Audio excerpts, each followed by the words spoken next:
물은 무기물이자 투명하고 무취의 화학물질로 우리가 알고 있는 지구 표면의 약 70%를 덮고 있습니다. 물은 지구에서 번성하는 탄소 기반 생명체들의 원동력이 되는 생명력입니다. 물은 우리의 육지를 구획하고 분리하며 평평하고 고정된 지구의 안과 밖 경계에 모여 응고됩니다. 하나님은 지상의 사람들에게 메시지를 보냈어야 했습니다. 그리고 그 메시지는 분명했어야 했으며 그들에게 물을 관찰하며 그 기능과 자연의 법칙에 대해 명상하라고 일러주었어야 했습니다. 왜냐하면 그들의 시대에 정체불명의 사악한 왕의 차가운 그림자처럼 거대한 기만이 그들 위에 드리워질 것이었기 때문입니다. 어쩌면 하나님께서는 이 메시지를 홍수의 형태로 보내셨을지도 모릅니다.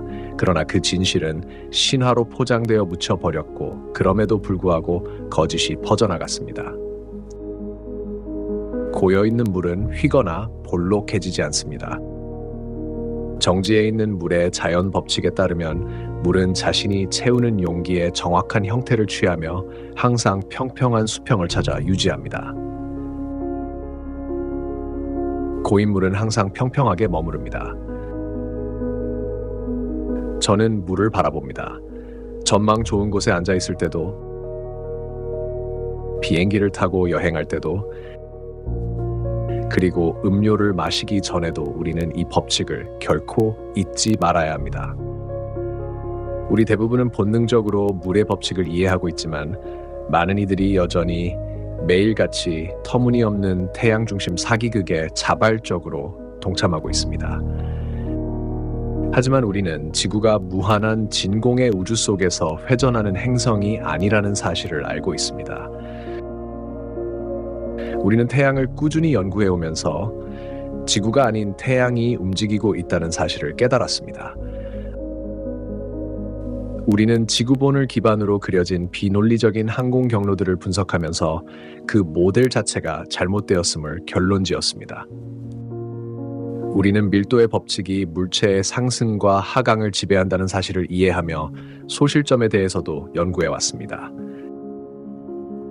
우리는 기존의 망원경 렌즈를 벗어나 무지개와 환일 현상, 그리고 머리 위의 별들을 깊이 고찰해 오면서 이 세계가 국융 형태의 둠 안에 존재하며 그 너머에는 물이 존재한다는 것을 알게 되었습니다.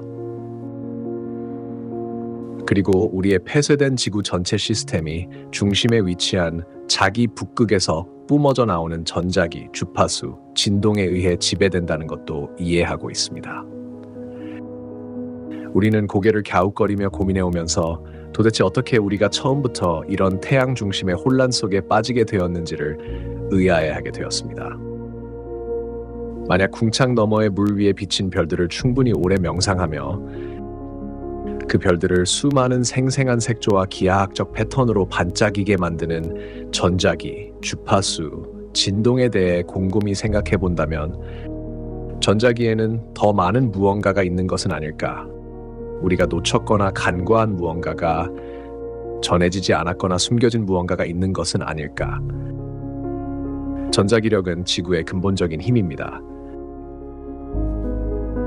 전자기장은 토러스라 불리는 형태를 이루며 그 안을 따라 모든 전자기, 주파수, 진동이 순환합니다. 토로이드는 도넛 형태로 회전하는 구조입니다.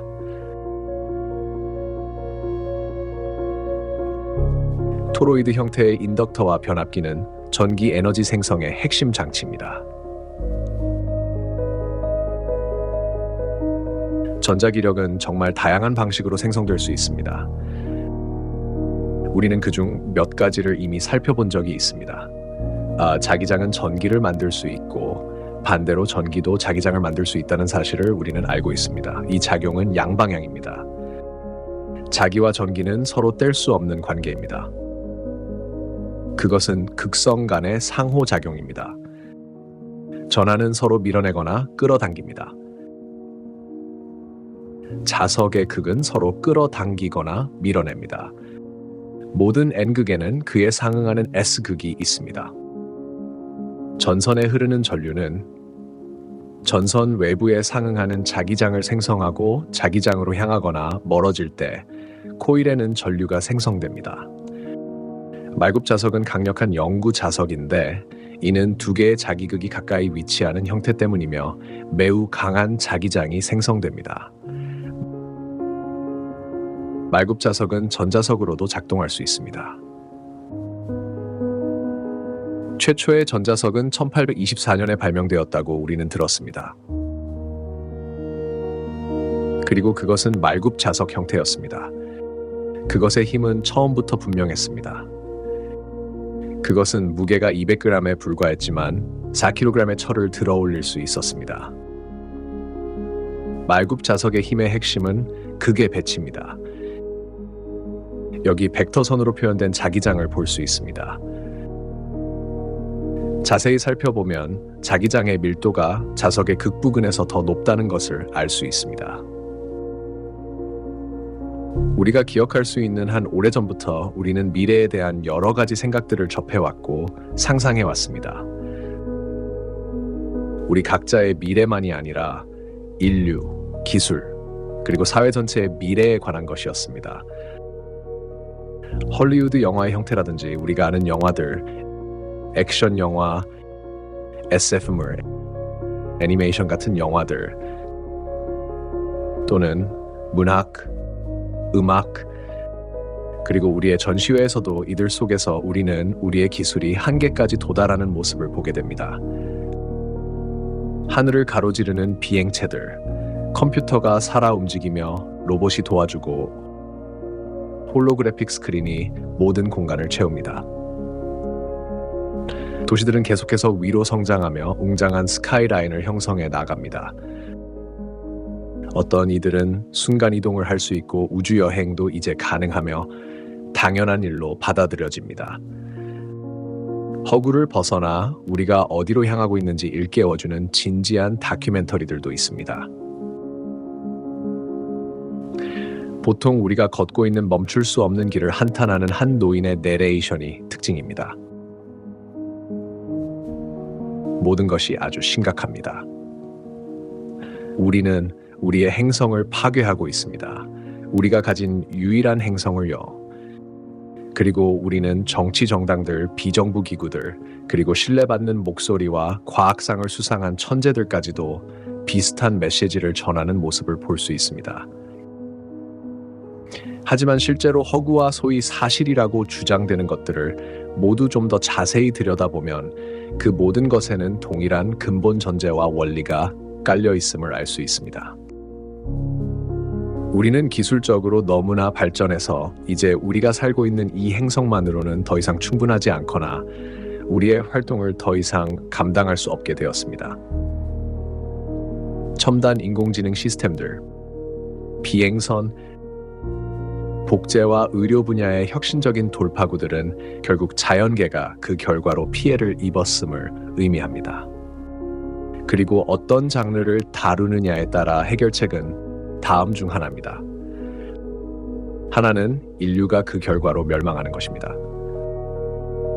어쩌면 인류가 만든 인공지능 시스템에 의해 파괴되거나 혹은 자연의 균형을 되찾기 위해 변이된 치명적인 호흡기 바이러스에 의해 파괴되는 것일 수 있습니다. 두 번째는 인간이 이 외롭고 작은 파란 행성의 작별을 고하고 새로운 보금자리를 찾아 우주로 떠나는 것입니다. 하지만 아시다시피 구형 행성은 존재하지 않고 우주도 없습니다. 그러므로 모든 미래에 대한 비전은 순전히 허구일 뿐이며 그리 순진한 것도 아닙니다. 그러나 이러한 미래 비전들 속에서 인류의 산과 기술, 사회 전체를 변화시킬 수 있는 전자기력의 잠재력은 강조되지 않고 있습니다. 이는 전자기 없이는 생명 전체는 물론 지구 자체도 존재할 수 없다는 점을 생각해보면 이상한 일입니다. 어째서 선견자들은 이것을 더 자세히 탐구하고 싶어 하지 않을까요? 그들이 허락받지 못해서일까요? 아니면 무언가를 두려워해서일까요? 어쩌면 우리가 너무 많은 점들을 연결하게 될까봐 두려워하는 것일지도 모릅니다. 그리고 다시 말하지만 말굽 자석은 강력한 전자석으로 작용할 수 있습니다. 만약 한 문명이 전자기학을 이용해 기술적으로 발전한다면 말굽 자석은 그 발전 과정에서 분명히 엄청난 역할을 하게 될 것입니다. 그렇습니다. 분명히 그랬을 것이고 실제로도 그랬습니다. 말굽 자석, Arc de Triomphe. 그렇습니다. 이는 지금까지 만들어진 것 중 가장 강력한 전자석 중 하나입니다.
미래에 오신 것을 환영합니다. 하지만 사실 이것은 과거입니다. 미래는 이미 왔다가 지나가 버렸고 우리는 그것을 놓쳤습니다. 우리 세계 곳곳에서 볼 수 있는 장엄한 건축물들은 공식적인 거짓말쟁이들과 통제자들이 역사주의, 신고전주의, 르네상스, 고딕 등으로 이름 붙였지만 사실 모두 하나의 통합된 문명에 속해 있습니다. 매우 발달한 문명은 전자기학의 힘을 극도로 발전시켜 이 거대한 구조물들을 세웠을 뿐만 아니라 그것들을 완벽한 정교함과 아름다움으로 만들어냈습니다. 이 구조물들은 자신들의 기술적 발전을 기념하는 것이기도 했습니다. 이 구조물들은 오직 전자기 에너지를 수집하고 생성하여 전 세계에 분배하는 것을 목적으로 설계되었습니다.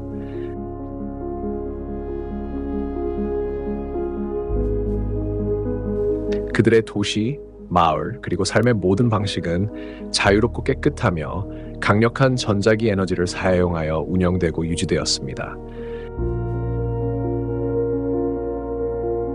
그 에너지는 우리의 머리 위에 있는 전리층에서 안테나, 첨탑, 돔, 그리고 탑과 같은 구조물을 이용해 포집되고 수집되었습니다.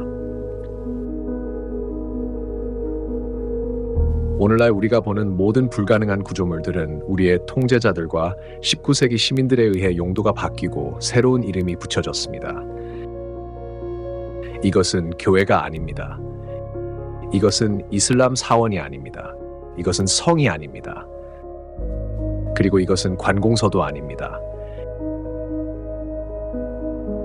이것들은 강력하고 거대한 발전기입니다. 그들은 전자기 에너지를 수집하고 생성했습니다. 이 에너지는 거대한 발전소에 저장된 뒤 정교하고 진보된 구조물들을 통해 분배되고 재조정되었습니다.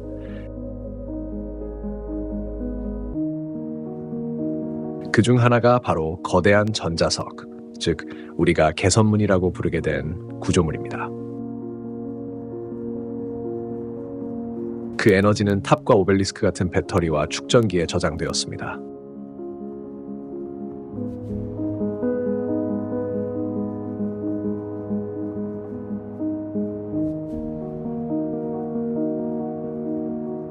우리 세계의 모든 도시는 마치 거대한 컴퓨터 메인보드처럼 하나의 거대한 상호 연결된 전력망의 형태로 건설되었습니다.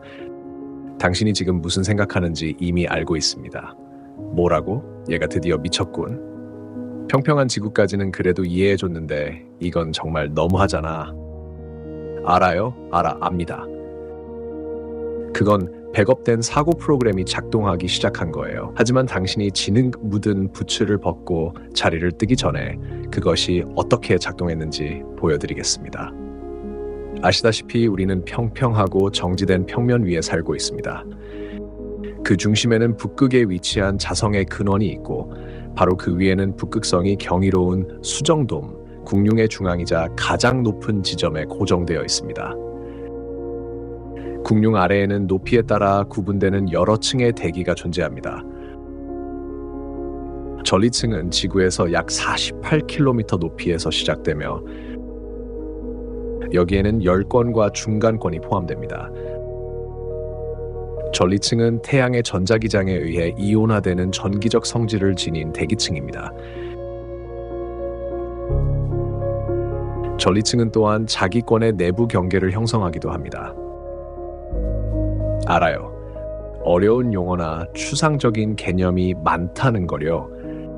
하지만 여러분은 이 과정을 이미 잘 알고 있고 평생 매일같이 목격해왔습니다. 보시다시피 이 유리관들 안에는 우리 머리 위 대기 중에 존재하는 분자 기체들이 담겨 있습니다. 테슬라 코일 같은 전자기 장치를 이 기체 가까이에 두면 코일의 자기장이 이 기체들을 이온화하거나 대전시켜 결과적으로 형광 플라즈마가 생성되어 기체가 색을 띠게 됩니다.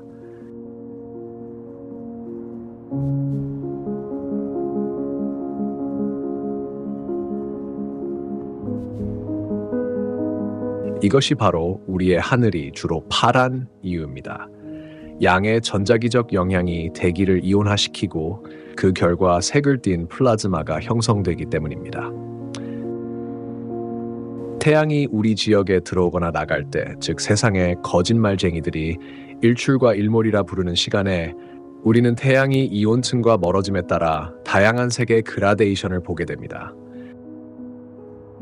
태양이 더 이상 우리 지역 위를 지나지 않게 되면 하늘은 색을 잃고 우리는 궁룡 너머의 별들을 볼 수 있게 됩니다.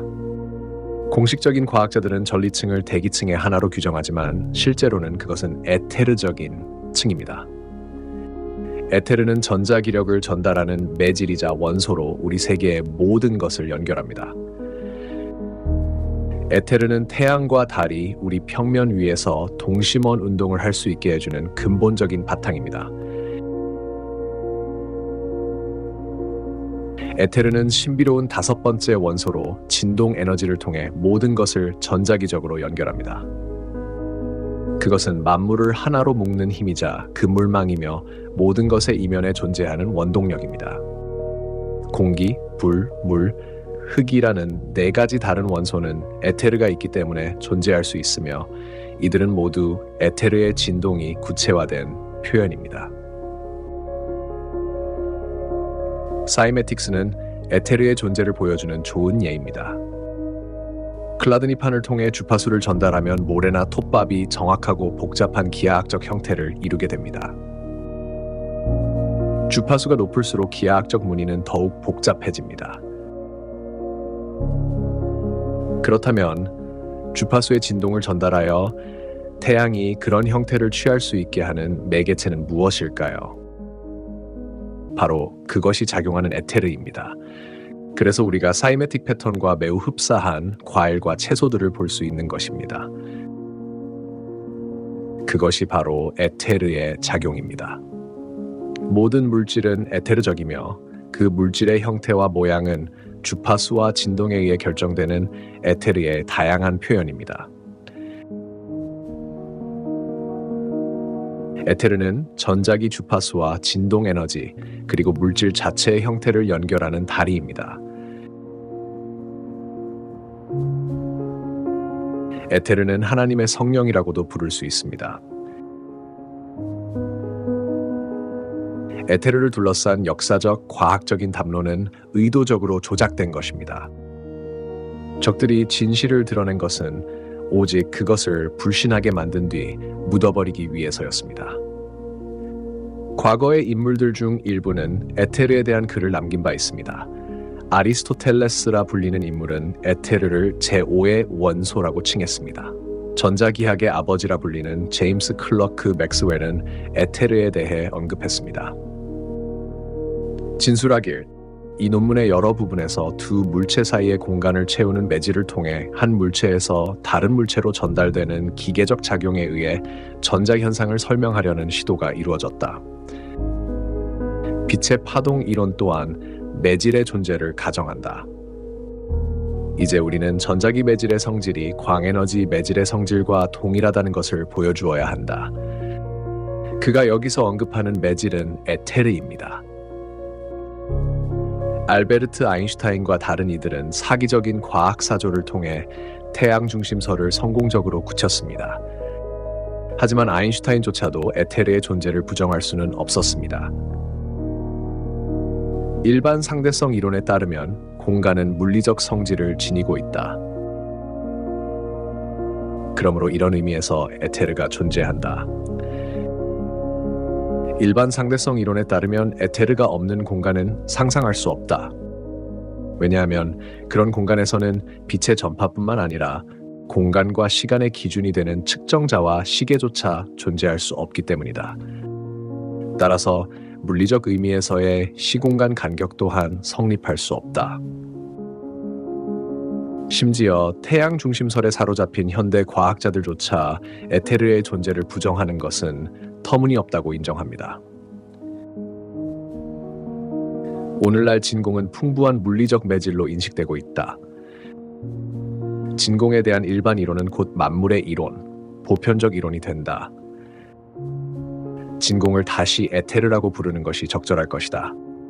에테르적인 전리층으로 다시 돌아가서 내가 말했듯이 우리 머리 위에 있는 이 에테르의 층은 끊임없는 전자기장의 바다이며 우리가 하늘이라고 부르는 색채 플라즈마를 담당하고 있습니다.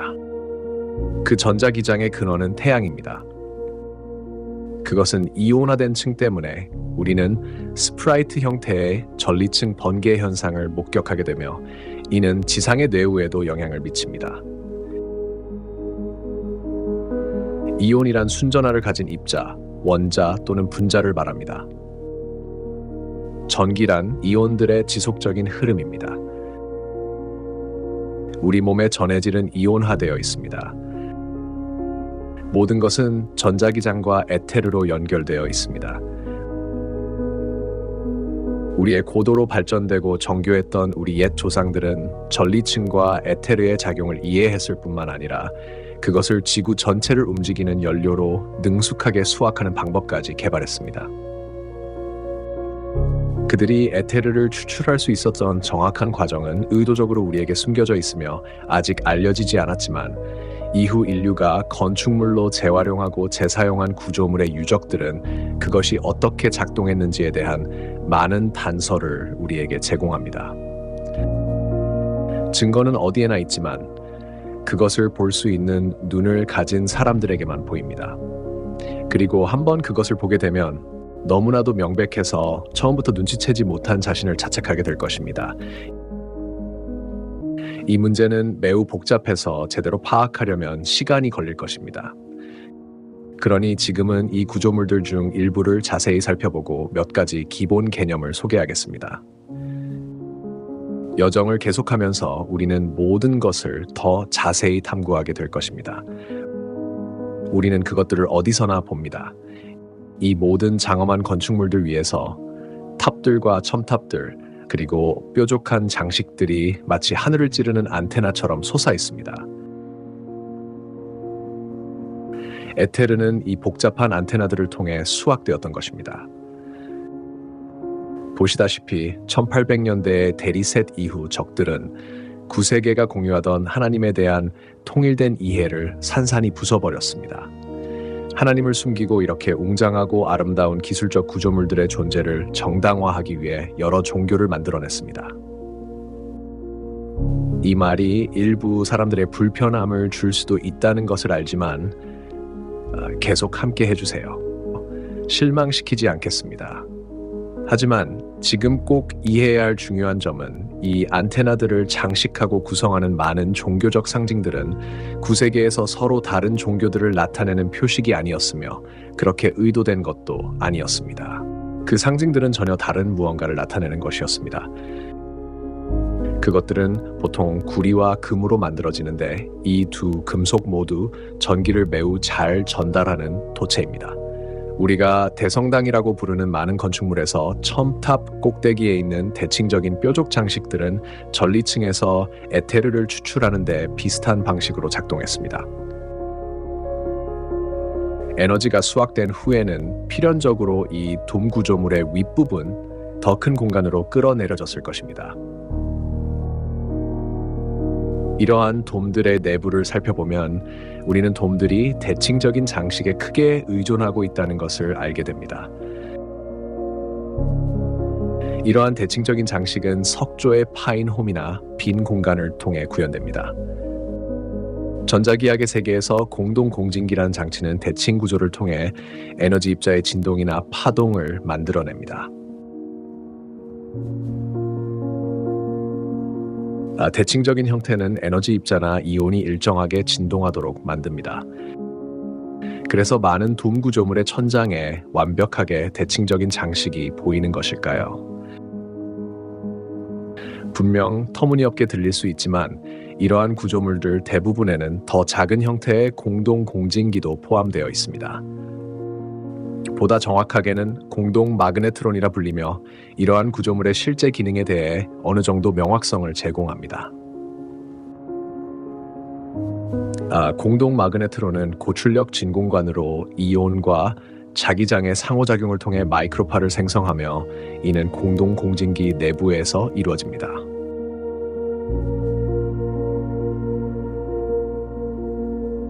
마그네트론은 속이 비어 있고 대칭적인 진공 공간을 통해 작동합니다.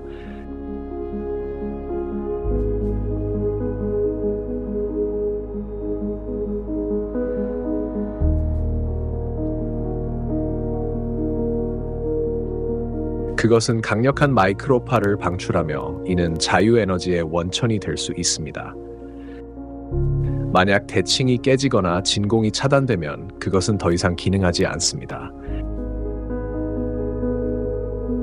하지만 유사성이 보이시나요? 이 구조물들은 애초에 내부에 유리를 넣도록 설계된 것이 아니었습니다. 통제자들은 마그네트론의 기능을 차단하기 위해 로즈 윈도우에 스테인드 글라스를 추가했습니다. 그들은 우리의 자유 에너지 장치들을 차단했습니다. 그리고 그런 장치들은 이 구조물들 곳곳에 있습니다.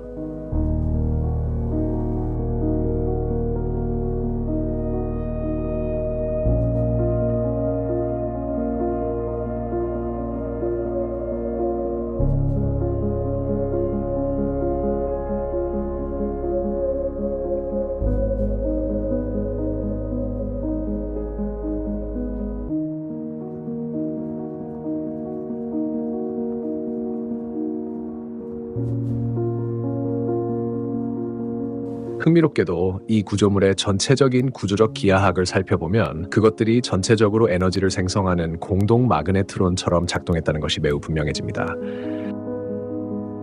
모든 공동 마그네트론은 중심부가 가열되는 원형의 금속 챔버로 구성되어 있습니다. 여기서 전류가 빠져나가는데 이 부분을 캐소드라 부릅니다. 그 단어를 보세요. 캐토드. 다른 단어가 떠오르지 않나요? 캐티드럴, 캐토드. 다른 경우와 마찬가지로 그들은 진실을 왜곡하고 모든 것을 눈앞에 숨깁니다. 통제자들은 이 공동 마그네트론의 필수적인 대부분의 캐소드를 제거했습니다. 하지만 오늘날에도 예전 캐소드의 흔적이 여전히 남아있는 구조물들이 있습니다.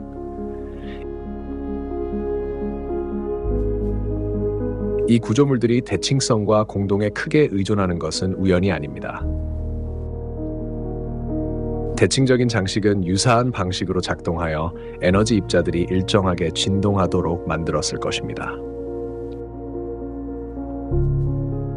정사각형 안에 있는 꽃무늬는 철을 진동시키는 음향공진기와 유사하게 작동하는 것으로 이해할 수 있습니다. 바로 이곳에서 에너지는 특정 주파수의 진동 에너지와 전자기 에너지로 지속적으로 변환되었을 것입니다.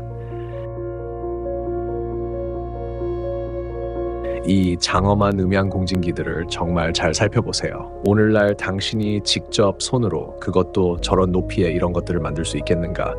발전되지 않은 사람들이 왜 그렇게 완벽한 대칭 장식을 만드는데 많은 시간을 들였을까요? 특히 그 장식이 아무 기능도 없이 순전히 미적인 목적이었다면 말입니다. 그랬을 리 없습니다. 이 공동 공진기와 마그네트론은 이러한 모든 구조물 내부에 있는 중앙 엔진이나 반응로와 유기적으로 작동했어야 했을 것입니다. 공진기와 반응로라는 단어 모두 흥미로운 단어들입니다. 전도체, 발전기, 창조자, 그리고 메르카토르라는 이름처럼 말입니다. 이 모든 단어는 그 언어적 구조 속에 토어라는 단어를 포함하고 있습니다. 이 단어들은 언어적 기억을 가지고 토러스 혹은 토로이드장의 경위를 표합니다. 토러스는 전자기 흐름입니다. 이 에너지 흐름이 없다면 지구에는 생명체가 존재할 수 없습니다. 아무도 확실히 알 수는 없지만 어떤 이들은 그 엔진이 아마도 핵융합로와 비슷했을 것이라고 제안했습니다. 이 엔진들의 흔적은 모든 대형 발전기 내부에서 발견할 수 있습니다. 과거의 엔진이 설치되어 있던 자리의 빈 구조물은 대체로 팔각형이지만 항상 그런 것은 아닙니다. 그것은 내내 우리 눈앞에 있었습니다. 통제자들은 엔진을 제거했습니다. 어떤 경우엔 그 공간이 세례 장소나 야외 공연 무대로 바뀌었습니다. 때로는 그 기반을 그대로 황폐하게 남겨두거나 덮어 가리려 했습니다. 우리는 이러한 팔각형 구조물들을 대성당, 관공서, 이슬람 사원, 그리고 독립된 야외 공연 무대에서 볼 수 있습니다. 다른 용도로 변경되지 않은 경우 전반적으로 아무런 기능도 없는 것처럼 보입니다. 그것들은 전체 구조에 기여하지 않는 것으로 보입니다. 그것들은 불필요하고 쓸모없어 보입니다. 엔진이나 중심기 기술 메커니즘이 토카막과 유사했을지도 모른다는 여러 이론들이 제기되었습니다.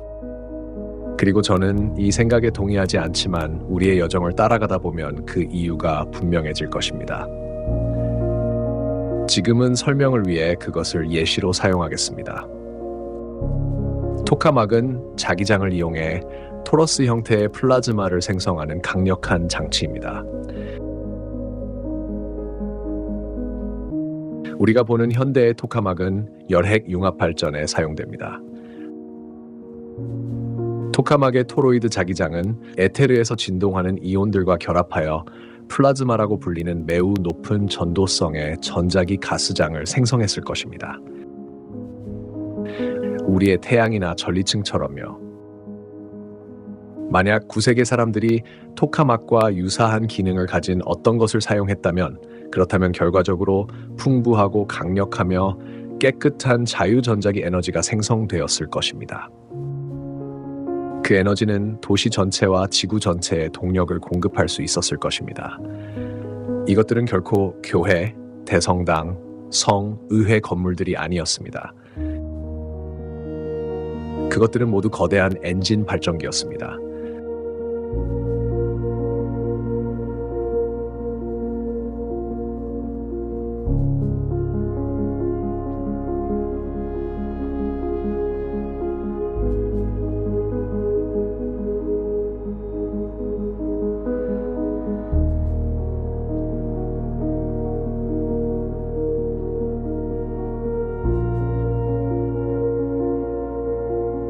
통제자들은 이러한 건축물들의 양식을 설명하기 위해 르네상스, 그리스 로마식 등과 같은 명칭과 용어를 만들어냈습니다. 그러나 보시다시피 이 모든 웅장하고 불가능해 보이는 구조물들은 서로 다른 위치, 시대, 문화를 가졌음에도 똑같은 근본적인 구조 원리와 설계를 공유하고 있습니다. 이러한 이유는 그것들이 오직 에너지를 생성하기 위한 목적으로 만들어졌기 때문입니다. 이 구조물들이 기도나 예배에 사용되지 않았다고 해서 그것들이 신성한 장소가 아니었다는 뜻은 아닙니다. 과거의 문명들은 그 어떤 문명과도 비교할 수 없을 만큼 신성한 원천과 성령 또는 에테르와 특별한 관계를 맺고 있었습니다. 그리고 그들은 자신들의 발전기를 그렇게 웅장하고 아름답게 지음으로써 그것에 경의와 존경 그리고 감사를 표했습니다. 그리고 그뿐 아니라 그들은 이 선물을 기리기 위해, 그리고 애초에 그들의 삶의 방식을 가능하게 했던 에너지 생산에 대한 경의로 자신들의 모든 구조물, 조각상 장식을 만들었습니다. 사탄적 통제자들이 그 상징을 차용하고 아폴로와 루시퍼를 나타내도록 재지정하면서 변질시킨 월계관은 사실 토로이드 코일입니다. 그리고 우리는 구세계 인프라 전반에서 토로이드 코일을 볼 수 있는데, 이는 동시에 기능을 수행함과 동시에 그 기능을 기념하는 역할도 하고 있습니다. 전자기 코일은 전기 전도체입니다. 이들은 전류가 자기장과 상호작용하는 응용 분야에서 사용됩니다. 발전기, 모터, 인덕터, 변압기와 같은 장치에서 사용됩니다. 대부분의 코일은 토로이드 코일이나 나선형의 형태를 띱니다. 전선 코일은 자석과 함께 사용되어 강력한 전자기력을 생성합니다. 전선을 많이 감을수록 자기장은 더 강해집니다. 코일은 소용돌이를 생성하고 이 소용돌이가 전자기장을 만듭니다. 이 모든 것은 하나의 상호 연결된 시스템입니다.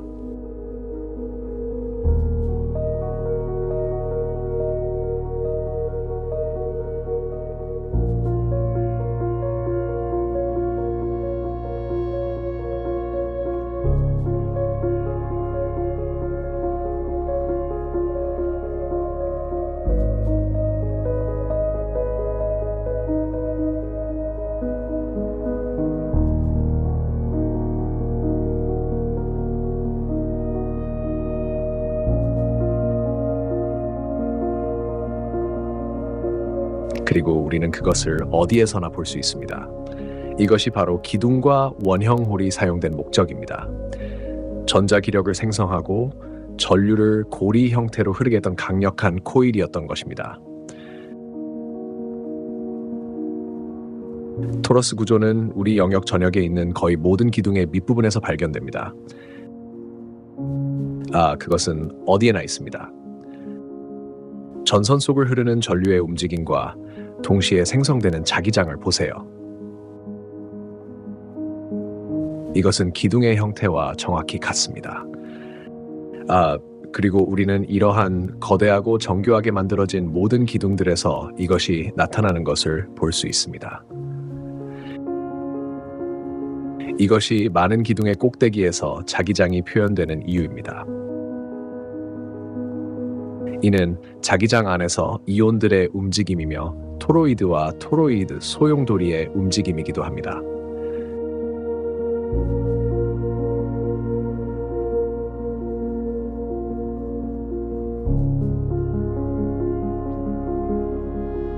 보셨듯이 구리선 코일은 자석에 전기를 통하게 하는데 필수적입니다.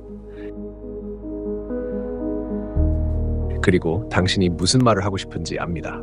훌륭하지만 당신이 언급하고 있는 기둥과 다른 구조물들은 모두 돌로 만들어졌습니다.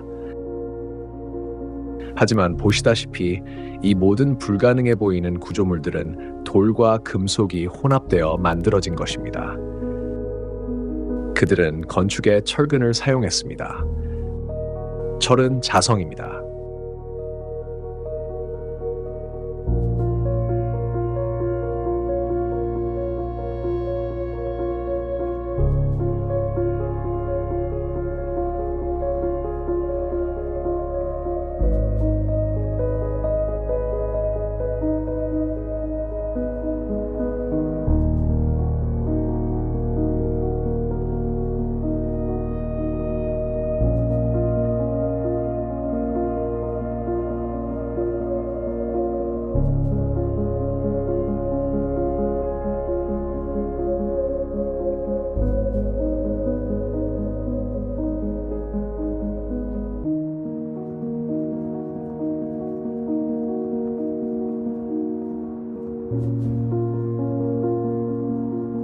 이 철근들은 석조 구조물 전체를 관통하고 있으며 구리와 금으로 된 지붕재로 보완되어 있습니다.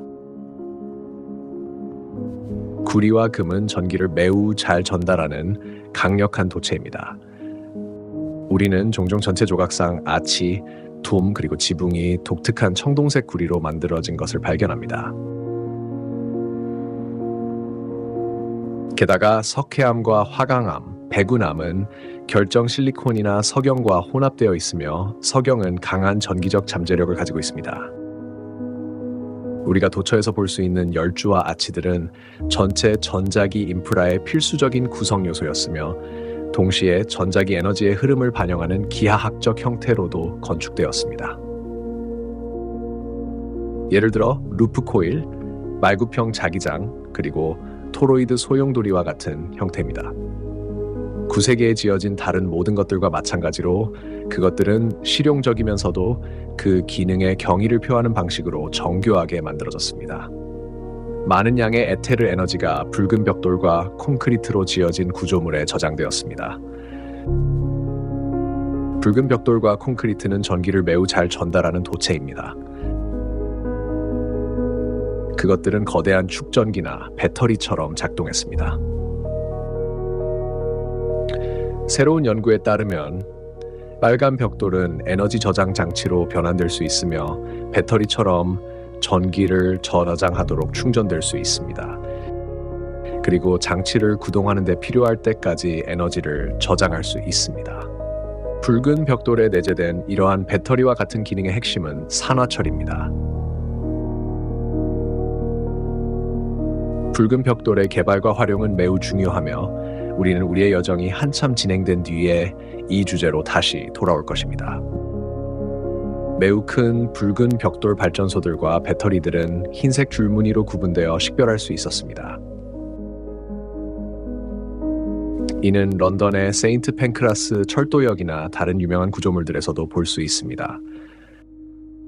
오늘날에도 우리는 발전소를 붉은색과 흰색 줄무늬로 표시하는 전통을 이어가고 있으며 이것은 자석을 나타내는 표시이기도 합니다. 일부는 파란색, 검은색, 갈색의 흰색 줄무늬로 지어졌습니다. 탑, 오벨리스크, 그리고 작은 시계탑들은 전력망 전체에 에너지를 저장하고 분배하며 공급하는 중간 축전기 또는 배터리 역할을 했습니다. 평평한 세계 전체가 하나의 거대한 전력망, 즉 자유에너지의 생산, 분배, 소비가 복잡하게 상호 연결된 시스템으로 연결되어 있었습니다. 그리고 이 전력망 전체는 17세기에서 19세기 사이 어딘가에서 불안정해지고 비활성화되었습니다. 이와 같은 전력망은 구형 구조에서는 작동하지 않습니다. 우리의 역사적 조상들은 자신들이 밟고 다니던 땅이 평평하다는 것을 알고 있었습니다.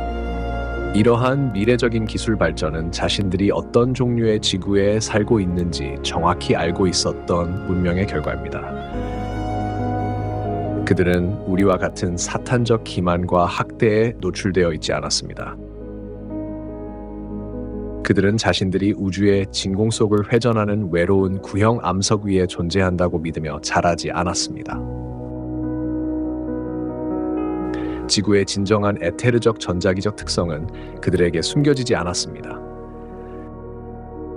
그들은 자신들의 머리 위에 돔 형태의 궁융이 존재한다는 것을 알고 있었습니다. 그들은 그것을 연구했고 그 특성을 모방했으며 그것이 전체 에테르적 전자기 존재와 중심적으로 연결되어 있음을 이해했습니다. 그들은 그 창조물의 장엄함을 경외하며 자신들에게 필요한 모든 것을 주신 근원, 하나님, 그리고 에테르적 성령께 최고의 감사함을 표했습니다. 보시죠.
이전에 이처럼 압도적으로 아름다운 것을 본 적이 있나요? 우리는 어떻게 평생을 살아오면서도 이 구조물들의 불가능성에 대해 진지하게 고민해 본 적이 없을까요? 우리는 어떻게 오래전에 잊혀진 미래의 자네들 사이를 걸으며 평생을 살아올 수 있었던 걸까요? 압니다. 이 모든 것을 받아들이기에 벅차다는 것을요. 그리고 압니다. 당신의 머릿속에 그 그림이 아직 제대로 그려지지 않았다는 것도요. 지구 전역에 걸쳐 이 정도 규모의 상호 연결된 전자기 전력망을 상상하는 것은 어렵고 전자기학의 기술적인 특성도 그 이해에 도움이 되지 않습니다. 그리고 나는 당신의 머릿속이 질문들로 가득 차 있다는 것을 압니다. 이런 구조물을 만든 사람들이나 존재들은 누구였을까? 그들은 어디로 갔을까? 어째서 전력망이 비활성화된 걸까? 우리가 대성당과 이슬람 사원 내부에서 볼 수 있는 모든 종교적 도상과 예술 작품들은 무엇을 의미할까? 우리가 가지고 있는 이 구조물들의 건설에 관한 모든 역사와 사진들은 무엇을 말해주는 걸까? 로마인들과 그리스인들은 어떻게 설명해야 할까? 최근에 지어진 일부 웅장한 이슬람 사원들은 어떻게 설명할 수 있을까? 그리고 만약 당신이 말하는 것이 사실이라면 그 많은 에너지는 어떻게 분배되고 저장된 걸까? 그것은 우리가 사용하는 와이파이나 라디오 신호와 비슷했던 걸까요? 우리는 이 모든 것들을 때가 되면 차례로 다루게 될 것입니다. 우리는 겨우 표면만 살짝 긁었을 뿐입니다. 하지만 지금 중요한 것은 마지막 질문입니다. 그들은 이 모든 에너지를 어떻게 분배하고 저장했으며 어떤 형태였을까요? 보시다시피 우리의 세련된 역사적 선조들은 우리 사회가 잊고 지낸 어떤 일을 했던 것입니다.